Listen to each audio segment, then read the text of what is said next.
ഓം ശാന്തി.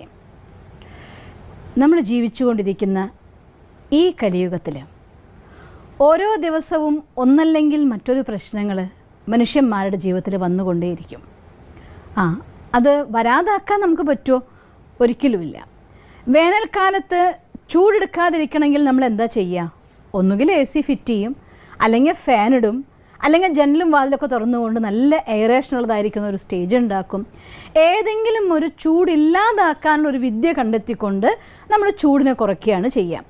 ശരീരത്തിൻ്റെ ആരോഗ്യത്തിന് വേണ്ടിയിട്ടാണെങ്കിൽ നല്ല വെള്ളമുള്ള ആഹാരങ്ങൾ, ജ്യൂസുകൾ, അങ്ങനെ കുറച്ച് നല്ല രീതിയിലുള്ളതായിരിക്കുന്ന ഫുഡും സിറ്റുവേഷൻസും സൗകര്യങ്ങളും ഒരുക്കിക്കൊണ്ട് ആ ചൂടിൻ്റെ ആക്രമണത്തിൽ നിന്ന് രക്ഷപ്പെടാൻ വേണ്ടി നമ്മൾ സ്വയം തയ്യാറെടുക്കും. ശരിയല്ലേ? മഴക്കാലാണെന്നുണ്ടെങ്കിൽ ആ രീതിയിലുള്ളതായിരിക്കുന്ന ആഹാരമാക്കി മാറ്റും, ആ രീതിയിലുള്ളതായിട്ടുള്ള ലൈഫ് സ്റ്റൈലാക്കി മാറ്റും, വേണ്ട സാധനങ്ങൾ സ്വന്താക്കും. അതുപോലെ തന്നെ ഈ കാലചക്രത്തിലും ഉണ്ട് ഓരോ ചൂടുകാലവും തണുപ്പുകാലവും മഞ്ഞുകാലവും ഒക്കെ. ഇത് കാലചക്രത്തിലെ ചൂടുകാലമാണ് എന്ന് വെച്ചാൽ അർത്ഥം കലിയുഗത്തിൻ്റെ അവസാനമാണ്. ഓരോരുത്തരും അവനവൻ്റെ കർമ്മക്കണക്കുകൾ തീർത്തുകൊണ്ടിരിക്കുന്ന ഒരു സമയമാണ്. ഒരു നാടകം പൂർത്തിയാവുമ്പോൾ എല്ലാ ആക്ടേഴ്സും തട്ടുപൊളിക്കും, ആക്ട് ചെയ്യുന്നതായിട്ടുള്ള കാര്യങ്ങളൊക്കെ എടുക്കും, മേക്കപ്പ് ഒക്കെ അഴിച്ചു മാറ്റും, അവനവൻ്റെ വീട്ടിലേക്ക് സ്വന്തമായിട്ട് പോകും. അതുപോലെ കാലചക്രത്തിലും അത് ഈ നാടകത്തിൻ്റെ അന്തിമ മുഹൂർത്തത്തിലൂടെയാണ് നമ്മൾ കടന്നുപോയിക്കൊണ്ടിരിക്കുന്നത്.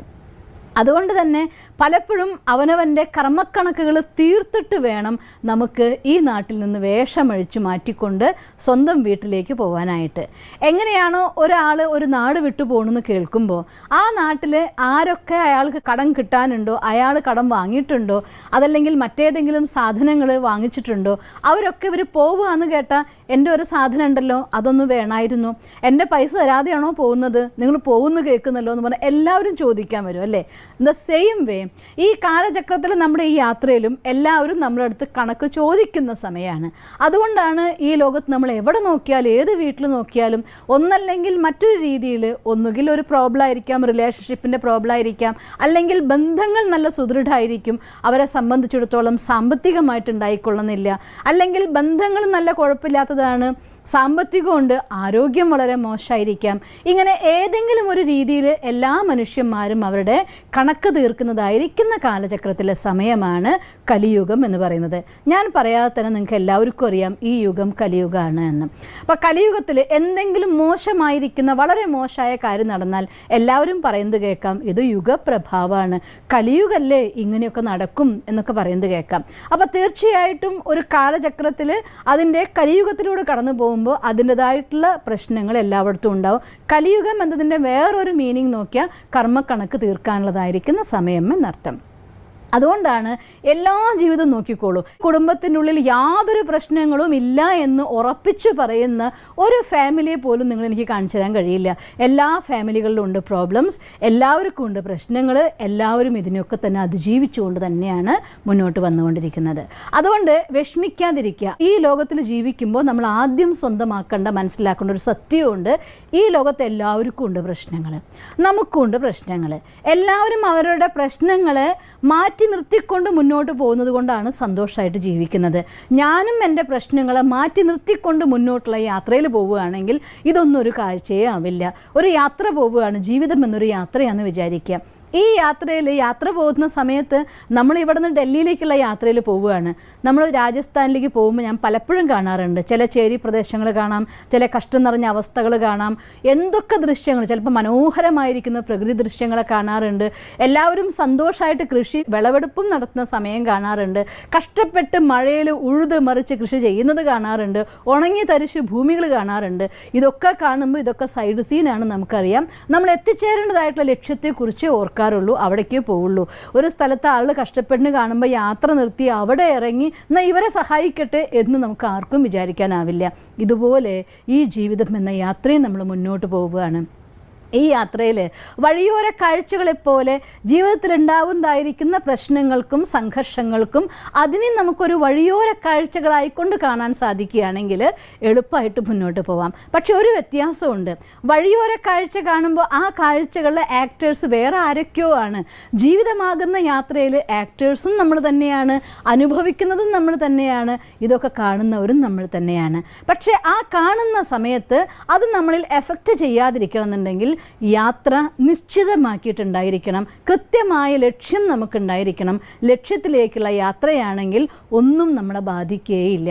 ഉദാഹരണം പറഞ്ഞാൽ, ഇപ്പോൾ ഇന്ന് നമ്മളെ PM കാണാൻ വേണ്ടി ഒരു സമയം തന്നിരിക്കുന്നു. ടൗണിലാണ് കാണേണ്ടത്.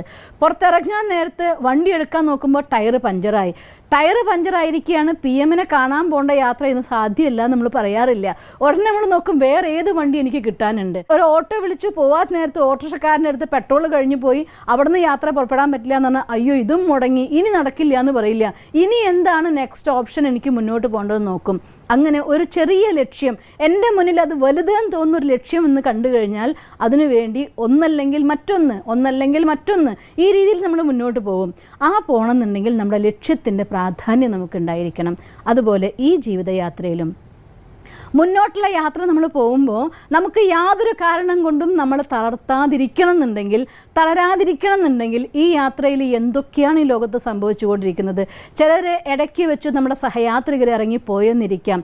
നമ്മൾ പല കുടുംബങ്ങളിൽ നിന്നും എനിക്ക് ഫോൺ വരാറുണ്ട്. അപ്രതീക്ഷിതമായിട്ട് ഭർത്താവ് മരിച്ചു, ഭാര്യ മരിച്ചു, മകൻ മരിച്ചു. അവർ ഈ സഹയാത്രികരായിരുന്നു നമ്മുടെ ജീവിതയാത്രയിൽ. ഇടയ്ക്ക് വെച്ച് യാത്ര അവസാനിപ്പിച്ച് അവർ പോയിക്കളഞ്ഞു. എന്തു ചെയ്യാൻ പറ്റും? യാത്ര അവസാനിപ്പിക്കാനാവോ? ഇല്ല, ഈ യാത്ര മുന്നോട്ട് കൊണ്ടുപോയേ പറ്റൂ. ഒരു പക്ഷേ യാത്രയിൽ നമ്മൾ വിചാരിച്ച വഴികളിൽ നിന്ന് മാറി നമുക്ക് വഴി പോകേണ്ടി വന്നേക്കാം. ഒരു റിലേഷൻ അവിടെ അവസാനിപ്പിച്ചിരിക്കുന്നു, പുതിയൊരു യാത്രയിൽ നിങ്ങൾക്ക് പോകേണ്ടതായിട്ട് വന്നേക്കാം എന്ന് കരുതിയും ഈ യാത്ര അവസാനിപ്പിക്കാനാവില്ല, നമുക്ക് മുന്നോട്ട് പോയേ പറ്റൂ. അപ്പോൾ എന്തൊക്കെ തന്നെ തടസ്സങ്ങളുണ്ടായാലും, സഹയാത്രികരില്ലാതായാലും അഥവാ സാധനങ്ങളില്ലാതായാലും, വഴി മാറി യാത്ര ചെയ്യേണ്ടി വന്നാലും നിങ്ങൾക്ക് മുന്നോട്ട് മാത്രം പോയിക്കൊണ്ടിരിക്കണം എന്നുണ്ടെങ്കിൽ തീർച്ചയായിട്ടും കുറച്ച് കാര്യങ്ങളെ നമ്മുടെ ജീവിതത്തിൽ സ്വന്തമാക്കിയേ പറ്റൂ. ആ കാര്യങ്ങളാണ് ഇന്ന് ഞാൻ നിങ്ങൾക്ക് പറഞ്ഞിരുന്നത്. അതിന് ഏറ്റവും ശക്തിയായിരിക്കുന്ന, എന്തൊക്കെ ഇന്ന് രാത്രി എന്ത് തന്നെ ലൈഫിൽ സംഭവിച്ചോട്ടെ, നാളെ രാവിലെ എഴുന്നേൽക്കുമ്പോൾ ഇന്നത്തെ ദിവസം ഒരു പുതിയ ദിവസമായിട്ട് എനിക്ക് മുന്നോട്ട് കൊണ്ടുപോകണമെങ്കിൽ നിങ്ങൾക്ക് ഏറ്റവും സഹായകമാകുന്ന ഒന്നാണ് ദിനചര്യയുടെ ശക്തി എന്ന് പറയുന്നത്.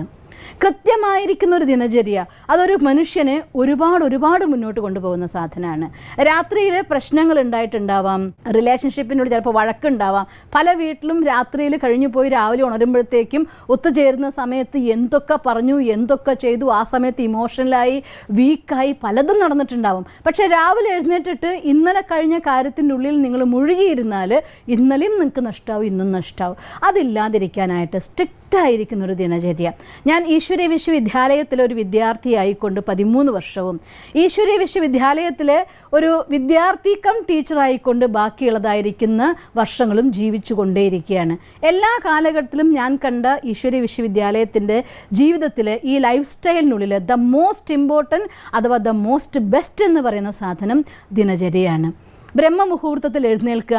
എന്തൊക്കെ തന്നെ ആയിക്കോട്ടെ, തലേദിവസം എത്ര തന്നെ വർക്ക് ലോഡ് കഴിഞ്ഞ് കിടന്നാലും, എത്ര ക്ഷീണിച്ച് കിടന്നാലും ബ്രഹ്മമുഹൂർത്തത്തിൽ എഴുന്നേറ്റ് മെഡിറ്റേറ്റ് ചെയ്യുക എന്നുള്ളത് ഒരു ബ്രഹ്മകുമാരിയുടെ ജീവിതത്തിലെ ദ മോസ്റ്റ് ഇമ്പോർട്ടൻ്റ് ആയിട്ടുള്ള ഫാക്ടറാണ്. അറിയാതെ സമയം വരുമ്പോൾ ഓർത്തു പോവും, ഭഗവാൻ എന്നെ കാത്തിരിക്കുന്ന സമയമാണ്. മനുഷ്യന്മാർ കാത്തിരുന്നു, കാണാൻ പറ്റിയില്ല, പോട്ടെ, ഇത് ഭഗവാൻ എന്നെ കാണാൻ കാത്തിരിക്കുന്ന സമയമാണ്. മനസ്സ് ഞെട്ടിപ്പടഞ്ഞെണീക്കും.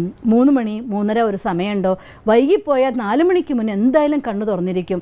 ആ കാത്തിരിക്കുന്ന ആളെ ഓർക്കുമ്പോൾ അറിയാതെ മനസ്സിനുള്ളിൽ നിന്ന് തീ കത്തും, അയ്യോ വൈകിപ്പോയി, ഈശ്വരൻ എന്നെ കാത്ത് വൈകിയിരിക്കുന്നതിന് ഓടും. ആ സമയത്ത് അനുഭവിക്കുന്ന ആനന്ദം അത് നമുക്ക് വളരെ ശക്തിയാണ്. അതുകൊണ്ടാണ് എൻ്റെ ജീവിതം ഞാൻ നിങ്ങൾക്ക് പറഞ്ഞു എന്ന് മാത്രം, ഇതുപോലെ ലോകത്ത് ഈ കുമാരന്മാരല്ലാതെ തന്നെ ലൈഫിൽ ഐക്കൺസായി മാറിയ ഒരുപാട് പേരുടെ ലൈഫ് സ്റ്റൈൽ ഞാൻ കേട്ടിട്ടുണ്ട്. അവരുടെ അനുഭവങ്ങൾ ഞാൻ വായിച്ചിട്ടുണ്ട്. അതിലെല്ലാം അവർ പറയുന്ന ഒരു പ്രധാന കാര്യമാണ് ജീവിതത്തിൻ്റെ ദിനചര്യ. അതിരാവിലെ എഴുന്നേൽക്കുന്നു, 3 മണിക്ക് എഴുന്നേൽക്കുന്നവർ, 4 മണിക്ക് എഴുന്നേൽക്കുന്നവർ, 5 മണിക്ക് എഴുന്നേൽക്കുന്നവർ, എന്തായാലും സക്സസ്ഫുൾ ആയിരിക്കുന്ന ആളുകൾ 5 മണിക്ക് ശേഷം എഴുന്നേൽക്കുന്നു എന്ന് ഞാൻ കേട്ടിട്ടില്ല. അതിനു മുന്നേ അവർ എഴുന്നേൽക്കുന്നു. എഴുന്നേറ്റ സമയം എല്ലാവരും സ്വന്തമാക്കിയൊരു ശീലമാണ് മെഡിറ്റേഷൻ. ആ മെഡിറ്റേഷന് ശേഷം കുറച്ച് അവനവന് വേണ്ടി പഠിക്കാനുള്ള സമയം. ലോകത്തിന് വേണ്ടി നമ്മൾ ബിസിയായി ഇറങ്ങും മുന്നേ നമ്മളെ ശക്തിപ്പെടുത്തിയിട്ടില്ല എങ്കിൽ നമുക്ക് ഫേസ് ചെയ്യേണ്ടതായിട്ടുള്ള പല കാര്യങ്ങളിലും നമ്മൾ തളർന്നു പോകും. തളർന്നു പോയെന്ന് വെച്ചാൽ അർത്ഥം നിങ്ങളുടെ ബാറ്ററി ഡിസ്ചാർജായ ബാറ്ററി കൊണ്ട് ഒരിക്കലും നിങ്ങൾക്ക് ചാർജ് കൊടുക്കാനാവില്ല. തളർന്നു പോവാതിരിക്കണമെങ്കിൽ എന്തൊക്കെ എക്സ്ട്രാ കയറ്റം വലിക്കേണ്ടി വന്നാലും എക്സ്ട്രാ എനർജിയുള്ളൊരു മോട്ടർ നമുക്ക് ഫിറ്റ് ചെയ്യണം. ആ എനർജി നിങ്ങൾക്ക് മറ്റെവിടെ നിന്നും കിട്ടില്ല. അതിനൊറ്റ പോംവഴിയാണ് മെഡിറ്റേഷൻ ആൻഡ് പോസിറ്റീവ് സ്റ്റഡി. ഈശ്വര വിശ്വവിദ്യാലയത്തിൽ ഞാൻ കണ്ടിരിക്കുന്ന മോസ്റ്റ് വണ്ടർഫുൾ ആയിരിക്കുന്ന ഒരു കാര്യം അത് തന്നെയാണ്. പ്രഭാതത്തിൽ എഴുന്നേറ്റ് ഈശ്വരനെ ഓർമ്മിച്ചു, നന്നായിട്ട് പോസിറ്റീവായിട്ടുള്ള ലെസൺസ് പഠിച്ചു, കുറച്ച് എക്സസൈസ് വ്യായാമം കാര്യങ്ങൾ ചെയ്തു, അവനവൻ്റെ ശരീരത്തിനെയും മനസ്സിനെയും ഫിറ്റാക്കിക്കൊണ്ട് ജീവിതത്തിലേക്ക് വേണ്ടി എന്താണ് നമുക്ക് ഇന്നത്തെ പ്ലാൻ, അത് നമ്മൾ പ്ലാൻ ചെയ്യുന്നു. ആ പ്ലാൻ അനുസരിച്ച് തൻ്റെ ജീവിതത്തെ മുന്നോട്ട് കൊണ്ടുപോകുന്നതെങ്കിൽ തീർച്ചയായിട്ടും നിങ്ങൾക്ക് ഓരോ സമയവും ഏറ്റവും അമൂല്യമായിട്ട് നമുക്ക് മാറ്റാൻ പറ്റും. പിന്നെ ഒരു സ്വഭാവം കൂടെ കൊണ്ടുവരേണ്ടതുണ്ട്. പല ആളുകളും അവരുടെ ജീവിതത്തിൽ വിജയിച്ച ഒരുപാട് പേരുടെ അനുഭവത്തിൽ ഞാൻ കേട്ടതാണ്. പലപ്പോഴും നമ്മളും ലൈഫിൽ പ്രാക്ടീസ് ചെയ്യാറുള്ള കാര്യമാണ് ടൈം ബ്ലോക്ക്. എന്നുവെച്ചാൽ ഇത്ര സമയം കഴിയുമ്പോൾ ഒരു ദിവസത്തിൽ ഉണർന്ന് ആക്റ്റീവായി പ്രവർത്തിക്കാൻ തുടങ്ങി ഒരു 2 മണിക്കൂർ കഴിഞ്ഞ് കഴിയുമ്പോൾ ഒരു 2 മിനിറ്റോ 3 മിനിറ്റോ സമയം നമുക്ക് വേണ്ടി എടുത്തേ പറ്റൂ. അപ്പോൾ 2 മണിക്കൂറിൻ്റെ ഒരു ടൈം ബ്ലോക്കിന് ശേഷം ഞാൻ എന്നെ സെൽഫ് ചെക്ക് ചെയ്ത് നോക്കും. ഞാൻ ഏത് വഴിക്കാണ് പോയിക്കൊണ്ടിരിക്കുന്നത്, എൻ്റെ മനസ്സിപ്പോൾ കറങ്ങാൻ പോവുകയാണോ, അതോ പ്രോപ്പറായിരിക്കുന്ന ആക്ടിവിറ്റീസ് അത് പ്രവർത്തിക്കാൻ നിൽക്കുകയാണോ, അത് വേസ്റ്റിലേക്ക് പോകുന്നുണ്ടോ, അതോ ബെസ്റ്റാക്കി മാറ്റുന്നുണ്ടോ, എന്താണ് എൻ്റെ ഉള്ളിലെ ആക്ടിവിറ്റി. അതിന് 2 മണിക്കൂറിൻ്റെ ഒരു ടൈം ബ്ലോക്ക് കഴിഞ്ഞ് കഴിഞ്ഞാൽ 1 മണിക്കൂറിൻ്റെ ടൈം ബ്ലോക്ക് അഥവാ 2 മണിക്കൂറിൻ്റെ ടൈം ബ്ലോക്ക്, എത്ര ടൈം ബ്ലോക്കിൻ്റെ ഡ്യൂറേഷൻ നിങ്ങൾ കുറയ്ക്കുന്നുണ്ടോ അത്രയും എഫക്റ്റീവായിട്ട് നിങ്ങൾക്ക് നിങ്ങളുടെ സമയത്ത് ഉപയോഗിക്കാനും നിങ്ങളുടെ ദിനചര്യനെ പെർഫെക്റ്റായിട്ട് മുന്നോട്ട് കൊണ്ടുപോകാനും സാധിക്കും. അങ്ങനെ ഇടയ്ക്കിടയ്ക്ക് ഒന്ന് നിർത്തിക്കൊണ്ട് നമ്മളെ ഒന്ന് പരിശോധിക്കാൻ. ഇപ്പോൾ എൻ്റെ മനസ്സ് എവിടെ പോകുന്നു, എൻ്റെ മനസ്സ് ഇപ്പോൾ കാര്യങ്ങൾ കൊണ്ട് കുഴഞ്ഞു മറിഞ്ഞ് താഴെ പോയോ അതോ അത് സെയിം ലെവലിൽ മൂവ് ചെയ്യുന്നുണ്ടോ, ഇങ്ങനെ നമ്മളൊന്ന് ചെക്ക് ചെയ്യാൻ വേണ്ടി ഒരു സമയം എടുത്തേ പറ്റൂ. അതും നമ്മുടെ എനർജീനെ കൂട്ടുന്ന ഘടകമാണ്. പിന്നെ മാത്രമല്ല, രാത്രി ഉറങ്ങും മുന്നേ ഈവനിങ് സമയം ഞാൻ ബ്രഹ്മമുഹൂർത്ത മെഡിറ്റേഷന് വേണ്ടിയുള്ളതായിട്ടുള്ള കുറച്ച് ക്ലാസ്സുകൾ പഠിച്ചപ്പോൾ അതിൽ ഒരു വീഡിയോ കേട്ട് ഞാൻ പഠിച്ചതാണ്. എനിക്ക് വളരെ എഫക്റ്റീവായി തോന്നിയ ഒരു പോയിൻ്റ്, നമ്മുടെ വേദത്തിലൊക്കെ പറയുന്നതായിട്ടുള്ള ഒരു പോയിൻ്റാണ്. ഞാനതിൽ വായിച്ചു, എനിക്ക് ഒത്തിരി ഇഷ്ടമായി. അതുകൊണ്ട് ഇന്ന് ആ പോയിൻ്റ് നിങ്ങൾക്ക് കൂടെ ഷെയർ ചെയ്യണമെന്ന് ആഗ്രഹിക്കുകയാണ്. സന്ധ്യാസമയം എന്ന് പറയുന്നത് രുദ്രമുഹൂർത്തം എന്നാണ് അതിൽ കൊടുത്തിരിക്കുന്നത്. സന്ധ്യയ്ക്ക് 6 മണി മുതൽ രാത്രി 9 മണി വരെയുള്ള സമയത്തിന് രുദ്രമുഹൂർത്തം എന്നാണ് കൊടുത്തിരിക്കുന്നത്. എന്നുവെച്ചാൽ അർത്ഥം നിങ്ങൾ ഈശ്വരനുമായി ബന്ധിപ്പിക്കാനുള്ളതായിരിക്കുന്ന ഈക്വൽ ഇമ്പോർട്ടൻ്റ് ആയിട്ടുള്ള സമയം. ഞാൻ പരമാത്മ മഹാവാക്യത്തിൽ കേട്ടിട്ടുണ്ട്, ബ്രഹ്മമുഹൂർത്ത സമയം സൂര്യോദയത്തിന് 96 മിനിറ്റ് മുന്നുള്ള സമയം, അതുപോലെ തന്നെ സായം സന്ധ്യ സമയം, ഉഷസന്ധ്യ സായം സന്ധ്യ എന്നാണ് പറയുക. ആ സന്ധ്യാസമയത്ത് എത്ര തിരക്കുണ്ടെങ്കിൽ പോലും ചുരുങ്ങിയത് ഏറ്റവും ബിസിയുള്ള ആളാണോ നിങ്ങൾ, ഒരു 15 മിനിറ്റ്സ് എങ്കിലും 9 മണിക്ക് മുന്നുള്ള സമയത്ത് ഫ്രഷായി മെഡിറ്റേഷന് വേണ്ടി നിങ്ങൾ ഉപയോഗിച്ചിരിക്കണം. ആ സമയത്തെ ലോകത്തിൻ്റെ എനർജിയുടെ ആധാരത്തിലാണ് ആ സമയത്തിന് രുദ്രമുഹൂർത്തം എന്ന് പറയുന്നത്. അതുകൊണ്ട് 9 മണിക്ക് മുന്നേ, നിങ്ങൾക്ക് 6 മണിക്ക് 6:30 വന്നെത്താൻ പറ്റിക്കൊള്ളുന്നില്ല, ബിസിനസ് മെന്മാരാണ് അല്ലെങ്കിൽ ഓഫീസാണ് മീറ്റിംഗ് ആണ് ഒക്കെയാണ്, എന്നാലും 9 മണിക്ക് മുന്നേ മിനിമം 15 മിനിറ്റ്സ് നിങ്ങൾ മെഡിറ്റേഷന് വേണ്ടി ഉപയോഗിച്ചേ പറ്റൂ. ആ രുദ്രമുഹൂർത്തത്തിൽ അഥവാ പോസിറ്റീവ് എനർജി ഏറ്റവും കൂടുതലായിട്ടുള്ള ആ സമയത്ത് നിങ്ങൾ ആ പരമാത്മാവുമായി കോണ്ടാക്ട് ചെയ്യുക, ആ റിലേഷനിലിരിക്കുക, നമ്മൾ എനർജി നിറയ്ക്കുക. ഇനി നിങ്ങൾക്ക് വീട്ടിൽ വരാൻ പറ്റില്ല, പോട്ടെ ഓഫീസിൽ മതി, എവിടെയെങ്കിലും ഒരു കോർണറിൽ നിങ്ങൾക്ക് സൈലൻ്റ് ആയിട്ടൊരു 15 മിനിറ്റ്സ് ഇരിക്കാൻ വേണ്ടി കണ്ടെത്തുക. ആ 15 മിനിറ്റ്സ് നിങ്ങളെ ചാർജ് ചെയ്യാൻ വേണ്ടി ഉപയോഗിക്കുക. ഇത് സ്ഥിരമായിട്ടൊരു ദിനചര്യയുടെ ഭാഗമാക്കുന്നുണ്ടെങ്കിൽ വൈകുന്നേരത്ത് 7 മണിക്ക് നിങ്ങൾക്കൊരു മീറ്റിംഗ് അറ്റൻഡ് ചെയ്യണമെന്ന് വിചാരിച്ചോളൂ. അതൊരുപാട് ഹെക്റ്റിക്കായിരിക്കുന്ന ഡിസ്കഷൻ നടക്കാൻ പോകുന്ന മീറ്റിംഗ് ആണ്.